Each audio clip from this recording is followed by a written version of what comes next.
we are here for the beginning of day 6. And yesterday, which was day 5, for anybody that can't keep count, we went and checked out a tin vein and got us a bit of crushed tin stuff and some ores that give copper, but they only give about 1 nugget. So today we are going to go find an actual copper vein, and I just noticed this. Come here, thank you. Nice little small copper ore there. Really nice thing to find, especially if you have a desert nearby, or if you have a lot of rivers like this. It's really easy to just kind of swim around in the river or walk around in the desert and look for these small ores. You can usually get a pretty nice start on your beginning tools and stuff made out of metal from just swimming around and picking them up. This river is a little bit lacking, but let's get over there to our tetra vein. Now, I haven't found a desert in this world. Okay, so here's another thing. This is black sand. This is going to be important a little bit later. This spawns right near rivers, so you can see that this river is pretty much coated in the stuff. And if you look, it is magnetite. So throwing one of these in a crucible gives you a magnetite dust. You can also sift it to get magnetite, a rock, and gold, a chance, 5% chance at a rock and gold. And then you can shred it to get a magnetite. You can smelt it down to molten magnetite, which you can then eventually electrolyze, or you can centrifuge it for a little bit less chance at the magnetite, but a 10% chance at vanadium pentoxide, and that will be important later as well. And then you also have the magnetic separator, which gives you your 99% chance at the magnetite, 5% chance at a rock, 5% chance at a gold nugget, and a 5% chance at 2 piles of gold, tiny piles of gold dust.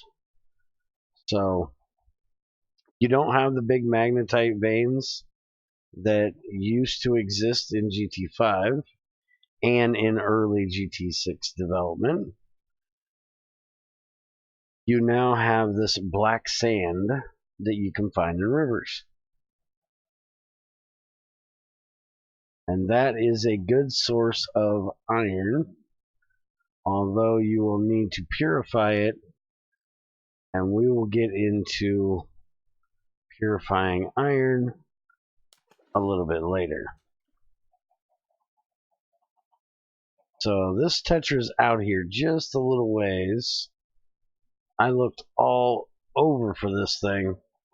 This was the last one I found before I started recording again. So it was a bit of a pain in the butt.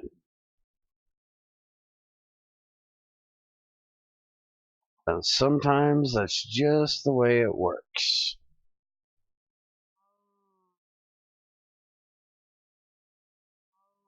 But gives you a nice time to survey the landscape, see what other kind of rock things you got, like right there. That is rock salt. That is another ore layer, or rock layer, that is technically an ore. So if you ever need rock salt, that's what you need to look for. That pinkish, I guess it's pinkish looking rock. There's also regular salt, which is blue.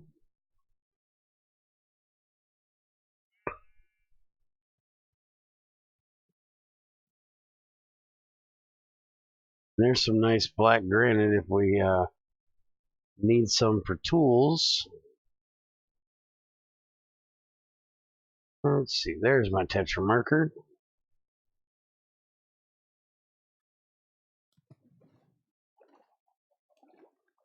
Now, tetra is going to be all copper. Well, copper and, well, tetra. Tetrahydrite. But it'll give us way more copper than what those kesterite and stantonites would. Now, this is something that is very important right here.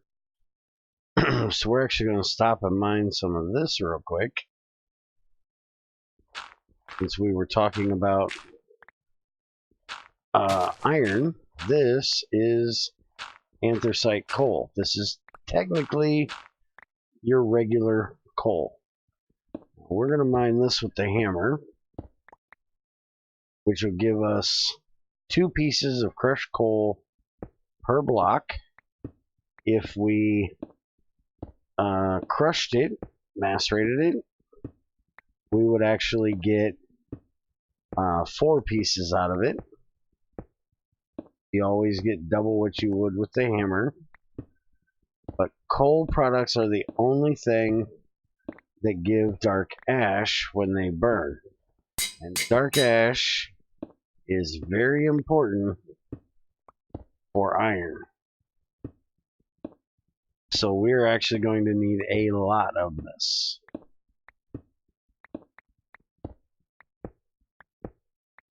Alright, so there's a little bit. Let's mark this. Go. And I can come back and grab some more later.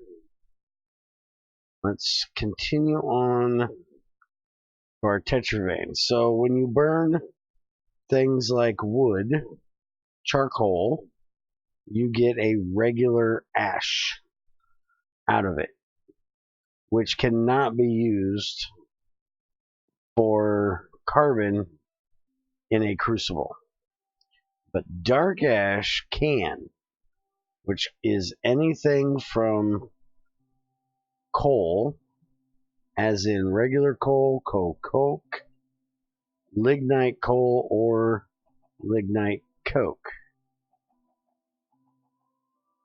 And speaking of charcoal, here is a willow tree.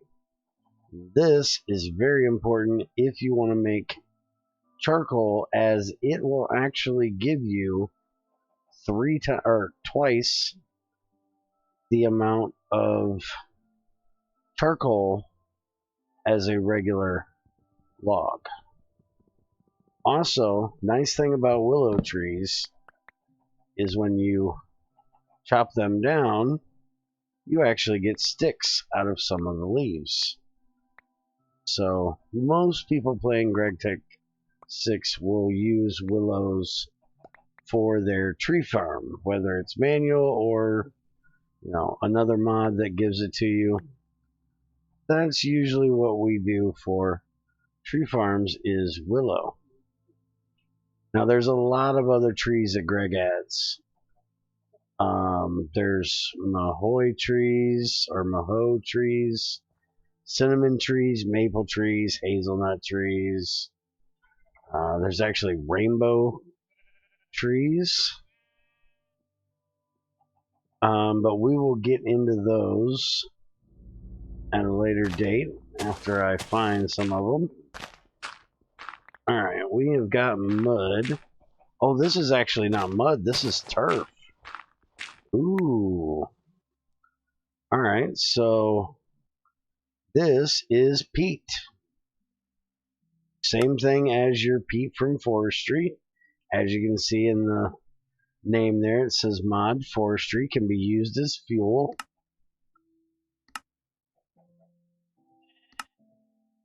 And you can do it like this. You can make double bituminous peat bricks with some rubber, resin, ash, and 2 peat bricks in a mixer. So this is basically equivalent to the forestry. I'm trying to think of what it was called. There was a special kind of peat. Oh, look at that. Right underground. There is our tetra. Come on down here. I'm going to take all of you home.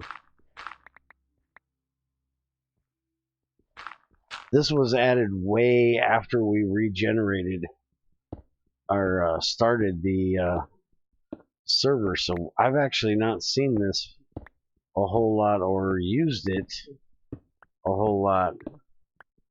So it's kind of nice being able to find some in here.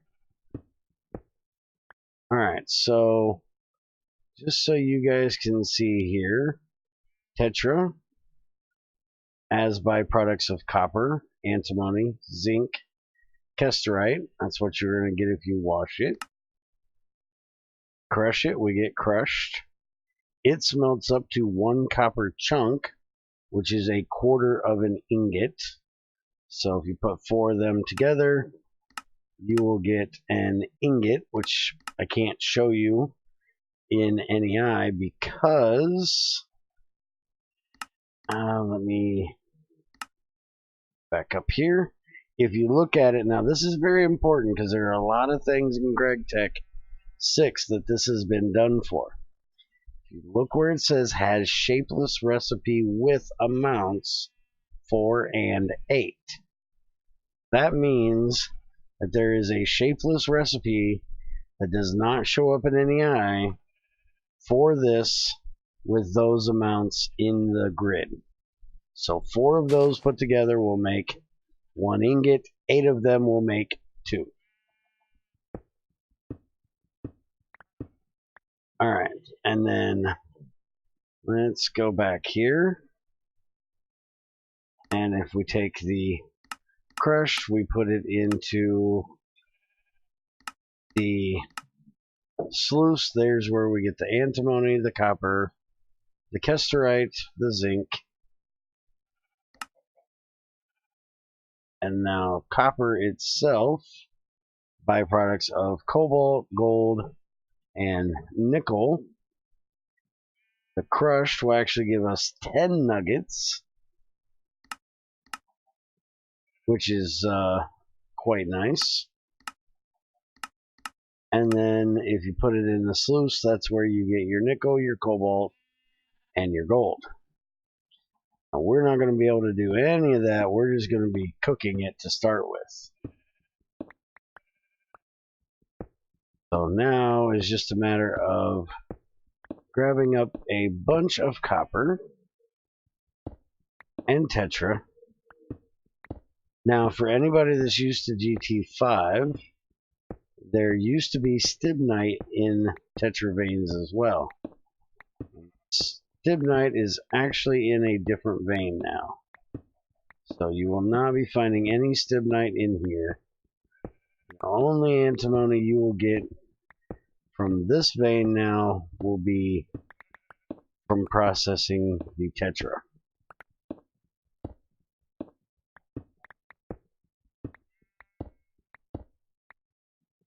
Alright, let's get just a little bit more here. Hello, Mr. Sheep. How are you doing? I think he thinks he's the mine inspector here.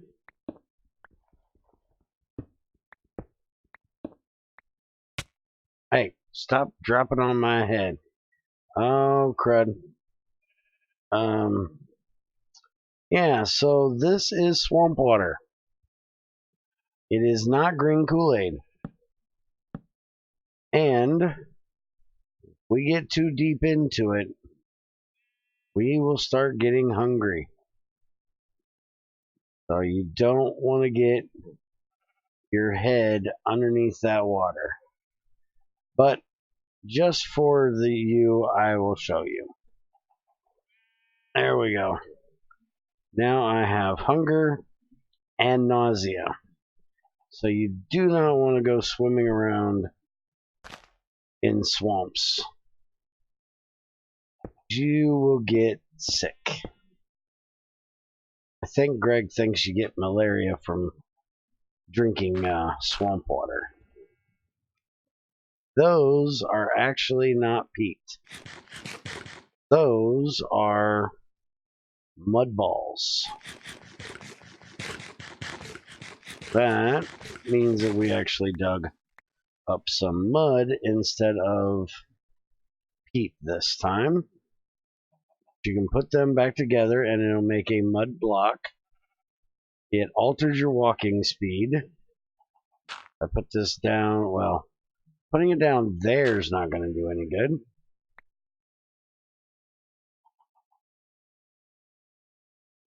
Get up here, surface, put this down here, and you'll see that you go a little bit slower than you do on land. You also like sink into it just a little bit. But you can also grow sugarcane on this as well. So if you want to use it for growing sugarcane, you won't need an adjacent water block. It'll actually work with the water that is stuck inside of it because it's mud. Alright, so I'm actually going to... Ooh, wait a minute. I was going to end here, but I need slime ball because I don't yet have a sticky resin, rubber tree. I need to make some leads. You know, regular Minecraft stuff. Alright, so now I got some slime balls, I got some mud, I got some copper and some tetra. I'm going to log out here. See you guys again in a couple of days. I'm going to get some mining done, make me some leads, and get me some pigs over to the house, possibly some cows as well. I will see you guys in the next one. Have a good one.